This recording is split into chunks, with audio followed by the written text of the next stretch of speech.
तो ये है मेरा गॉस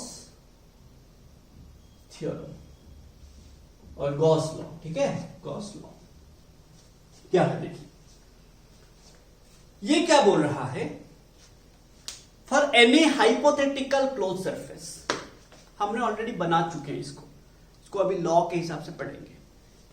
ये क्या बोल रहा है, आप गॉस थ्योरम, ये गॉस थ्योरम उसी में अप्लाई कर सकते हो जहां पे आप एक हाइपोथेटिकल क्लोज सरफेस बना सकते हो।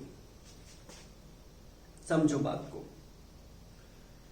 You need to consider a hypothetical close surface, मतलब ऐसा एक आप क्लोज सरफेस लीजिए जो कि 3 डायमेंशन में होगा, 3 डायमेंशन में होगा एंड पूरा क्लोज्ड होगा, पूरा क्लोज्ड होगा।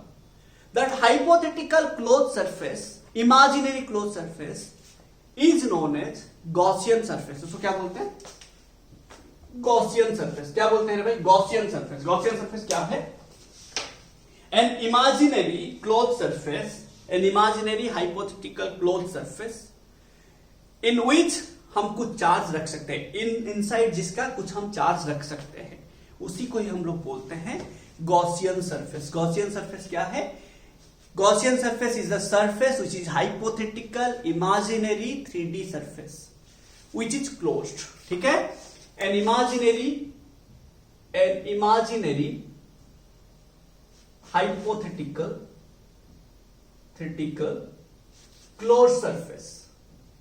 closed surface can be known as Gaussian surface। क्या बोलते हैं इसको, Gaussian surface। एंड आप गॉस थ्योरम को अप्लाई करने के लिए आपको एक Gaussian surface की जरूरत है।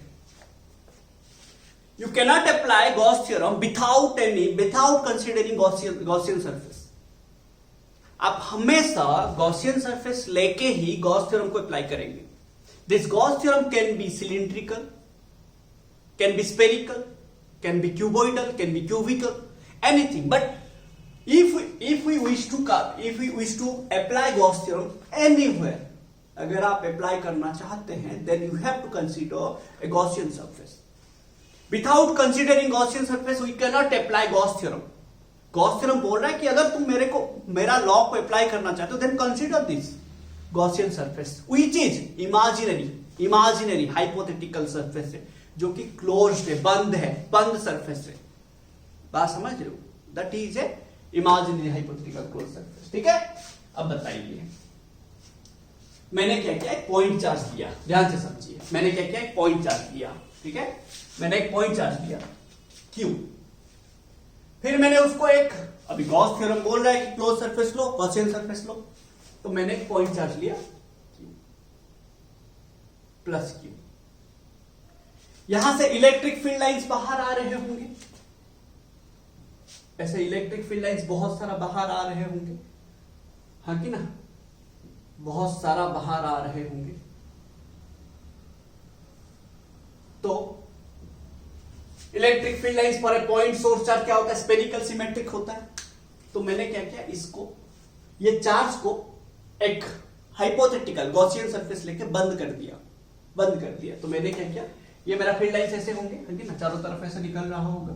तो मैंने और एक डायग्राम बनाता हूं मैं यहां पे, ये मेरा प्लस क्यू चार्ज है, इसी को यहां मैंने क्या किया, इसको एक हाइपोथेटिकल सरफेस लेके spherical surface, this is a spherical surface, Gaussian surface, spherical Gaussian surface, ठीक है ना। This is spherical Gaussian surface of radius r, है ना, ऑफ रेडियस r।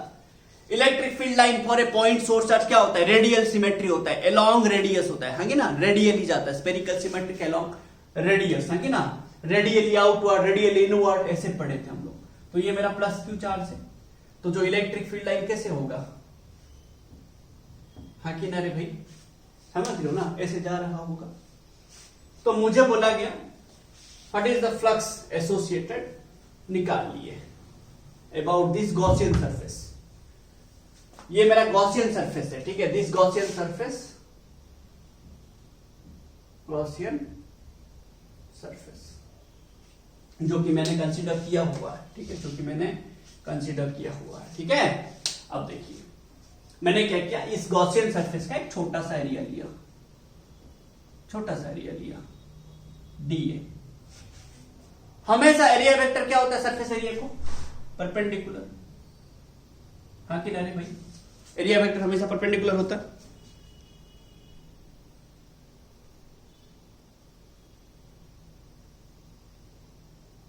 सो देखिए आपको बोला गया हमेशा कि जो सरफेस एरिया होता है उसको परपेंडिकुलर होता है एरिया वेक्टर। तो ये जो मैंने डीए कंसीडर किया हुआ है छोटा सा एरिया, ये छोटा सा एरिया का एरिया वेक्टर हमेशा उसी सरफेस को परपेंडिकुलर होगा। And as this is a sphere, हमेशा दिस परपेंडिकुलर मतलब रेडियस ही होगा ना। सरफेस को कौन परपेंडिकुलर होता है? स्फीयर का रेडियस होता है परपेंडिकुलर। एंड देखो ये इलेक्ट्रिक फील्ड भी रेडियल है एंड ये एरिया वेक्टर भी रेडियल, तो दोनों के बीच एंगल कितना है ना? यहां पे जो दोनों के बीच एंगल आएगा, the angle between the surface area और सॉरी एरिया वेक्टर है कि ना, area vector d a and electric field e is equal to कितना है ना? 0 डिग्री है। तो cos 0 कितना होगा ना? 1 होगा। अब देखिए मैं क्या करूंगा, ये फ्लक्स निकाल दूंगा, ये डीए का निकाल दूंगा, छोटा सा एरिया का निकाल दूंगा, फिर इंटीग्रेशन कर दूंगा, पूरा एरिया का आ जाएगा। पूरा एरिया कितना है? ये ए है। पूरा का पूरा ये स्फीयर का जो एरिया है कितना है ना? पूरा स्फीयर का एरिया कितना है? ए। टोटल एरिया कितना? ए है, जो कि equal to 4 pi r square है ना, है कि ना? 4 पाई आर स्क्वायर है टोटल एरिया, है कि ना? तो हमें फ्लक्स क्या पता है? छोटा सा फ्लक्स छोटा सा एरिया की वजह से integration E D A cos theta. Theta कितना है? दोनों के बीच में 0 डिग्री, तो ई डी ए, है कि ना? ये एरिया कितना है इसका? एरिया ए ही है, हमेशा तो ए ही है कि ना रे? एरिया कितना है ना? एरिया ए है। एरिया कितना है? 4 पाई आर स्क्वायर है।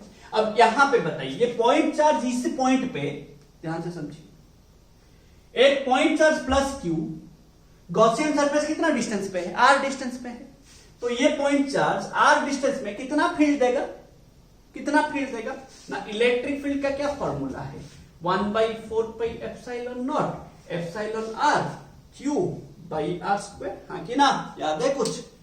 अगर कोई मीडियम होगा एप्सिलॉन आर लेंगे, कोई मीडियम नहीं होगा तो एप्सिलॉन आर 1 लेंगे, यही मीडियम होगा तो, हाँ कि ना? तो बताइए यहां पे इलेक्ट्रिक फील्ड का क्या वैल्यू है ना? 1/4 pi epsilon naught epsilon r q by r square integration of d a. D a का इंटीग्रेशन ए हो जाएगा, है कि ना? ए हो जाएगा। अब एरिया का जो वैल्यू है कितना है? 4 पाई आर स्क्वायर है, तो 1/4 pi epsilon naught epsilon r q by r square. ये एरिया मतलब कितना? 4 पाई आर स्क्वायर, तो 4 पाई कटेगा, है कि ना? आर स्क्वायर कटेगा, बचेगा कितना? Q by epsilon naught epsilon r equal to flux, हाँ कि ना रे? कितना आया flux? Flux equals to q by epsilon naught epsilon r. For air medium, for air और वैक्यूम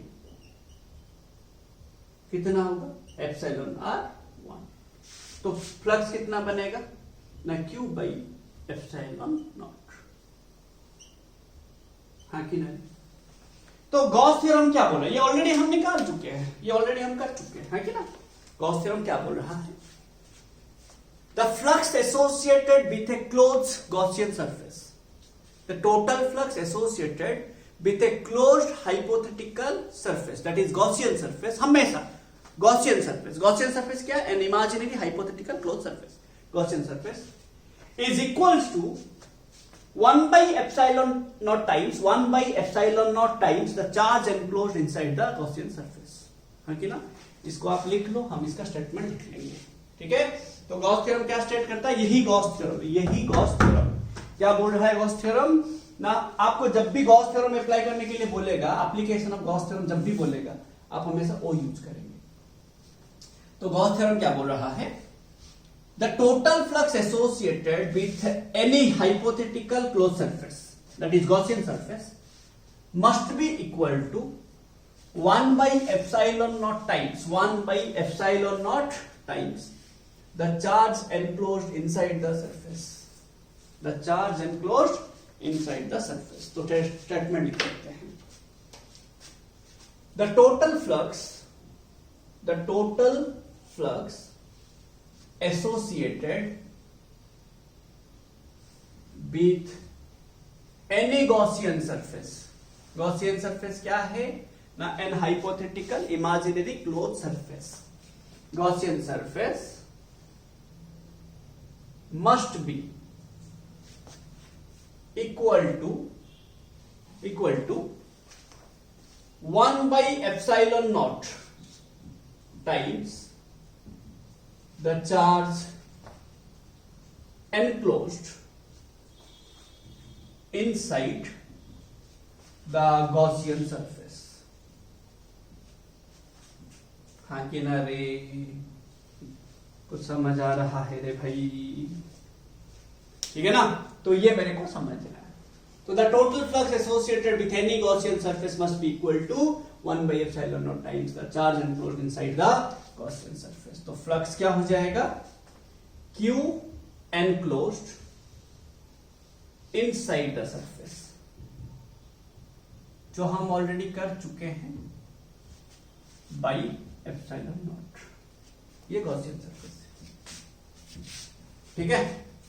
जब भी आपको गॉस थ्योरम अप्लाई करने के लिए बोलेगा, आप हमेशा ये यूज करेंगे. बिना यूज करके ये कभी नहीं करेंगे. हम आगे पढ़ेंगे नेक्स्ट वीडियो में एप्लीकेशन ऑफ गॉस थ्योरम. हम हमेशा इसको यूज करेंगे एंड हम फील्ड निकालेंगे, इलेक्ट्रिक फील्ड निकालेंगे. इस गॉस थ्योरम आया क्यों? What is the reason? ना कूलॉम्स लॉ यूज करके हम सारा चीजों का इलेक्ट्रिक फील्ड नहीं निकाल सकते. बेसिकली कूलॉम्स लॉ क्या बेस करता है? पॉइंट चार्ज को लेके, है ना? तो कूलॉम्स लॉ यूज करके हम सारे चीजों का इलेक्ट्रिक फील्ड वगैरह नहीं निकाल पाते, फोर्स वगैरह नहीं निकाल पाते. तो हम क्या करेंगे? गॉस थ्योरम इज द, मतलब क्या बोलते थे, रिप्लेस कर सकते गॉस थ्योरम कूलॉम्स लॉ को. कूलॉम्स लॉ के जगह पे हम गॉस थ्योरम को अप्लाई करके कुछ चीजों का हम लोग इलेक्ट्रिक फील्ड निकाल सकते हैं.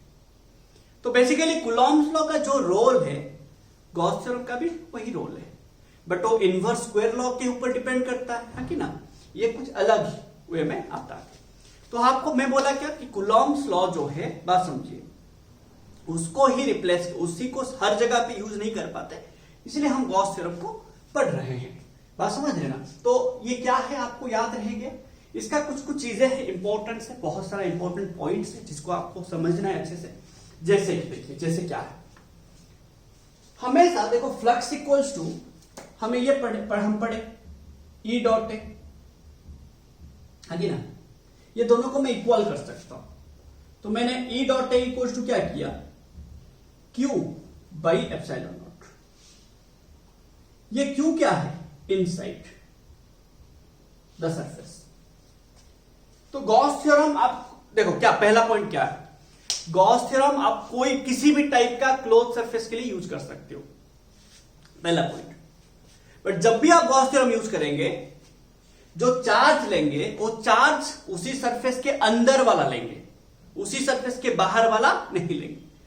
जो ये फ्लक्स है ना, फ्लक्स, ये फ्लक्स सिर्फ चार्ज अंदर वाला चार्ज आता है, चार्ज इनसाइड द सरफेस आता है. बात समझिए. बट ये जो इलेक्ट्रिक फील्ड है, दूसरा पॉइंट समझिए, बट ये जो इलेक्ट्रिक फील्ड है वो, बात समझिए, लेट ये एक सरफेस है, बात समझिएगा, यहां पे लेट Q1 है, यहां पे लेट Q2 है. इस सरफेस को जो इलेक्ट्रिक फील्ड एसोसिएटेड होगा वो Q1 का भी होगा, Q2 का भी होगा. बट ये सरफेस को जो फ्लक्स एसोसिएटेड होगा सिर्फ Q1 का होगा. ना नहीं समझे? जो फ्लक्स एसोसिएटेड होता है वो सिर्फ चार्ज इनसाइड के वजह से आता है, बट जो फील्ड आता है, लेट अभी मैं एक सरफेस, बात समझिए, ये एक सरफेस है, ये सरफेस को फील्ड कौन देगा? इसके अंदर जो चार्ज है वो भी देगा, बाहर जो चार्ज है वो भी देगा. बट इसको फ्लक्स कौन देगा? इसके अंदर जो चार्ज है वही देगा, जो बाहर चार्ज है वो फ्लक्स नहीं देगा. समझ रहे हैं? एंड हमेशा आप गॉस थ्योरम तभी, चौथा पॉइंट, हमेशा आप गॉस थ्योरम तभी अप्लाई करेंगे जब आपको गॉसियन सरफेस मिलेगा. गॉसियन सरफेस नहीं होगा तो आप कभी भी अप्लाई नहीं कर सकते गॉस थ्योरम, ठीक है ना। तो ये सारे पॉइंट्स आपको याद रखने होंगे।